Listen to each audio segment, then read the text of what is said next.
Mga kapuso, University of San Agustin kag Angelicum School sa Iloilo City, ginpasiga na ang ilang madinuagon kag matahom nga Christmas lights. Yaring balita. 3, 2, 1! Napuno sang kasanag kag nabatsagan ng Christmas spirit ang University of San Agustin kadungan sang opening of lights sang Universidad sang Lunes. Agaw atensyon ang Christmas lights nga natakod sa madalagkuan nga puno, Christmas tree kag sa pasad sang universidad. Personal nga ginupdan sa giloy nga si Flory Lee ng iyang bata nga nag-eskwela sa universidad sa first time nga paglantaw sang aktibidad. Happy ba? Yes, of course. Feel na feel gid ang spirits ng Christmas. Very colorful. Nangayaw gid sa opening of lights ang taga CPU upod sa Bianzani nga nag-eskwela sa San Agustin. We enjoy a lot today, even though nga not by blood, but by heart. Our decorations tonight may not simply be lights.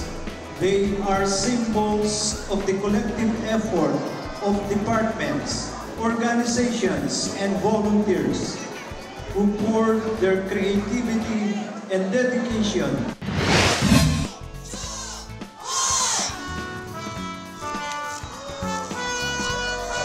Inspirasyon kag pakigugma ang dala sa mga matahom nga Christmas light sa Sigaboom 2025 Opening of Lights sa Angelicum School of Iloilo. Mga nagkalain-lain na kolor sang Star Paroles kag mga daw kasubong nga bituon ang suga nga nagpalibot sa bulutuan. Siyempre, sentro ang matahom nga Lizares Gamboa Mansion nga napuno man sang suga. Angelicum School Iloilo has always been a story of hope. And this year, we wanted to focus on the Jubilee theme of the Catholic Church, which is the Universal Catholic Church, which is the Pilgrims of Hope. Subong nga school year lang nagsugod sa eskwela sa bulutuan ang bata ni Sheila. Gani memorable kuno ang ilalabing una nga Sigaboom. Para sa iya, maayo ang mga ining asay sa aktibidad, agud matibong ang Christmas spirit. I believe that Christmas is a month of love wherein we can share love and peace with each and everyone. So, gusto ko mag-give support sa bata ko nga para ang tradition sa Christmas ma-carry over niya when he grows up.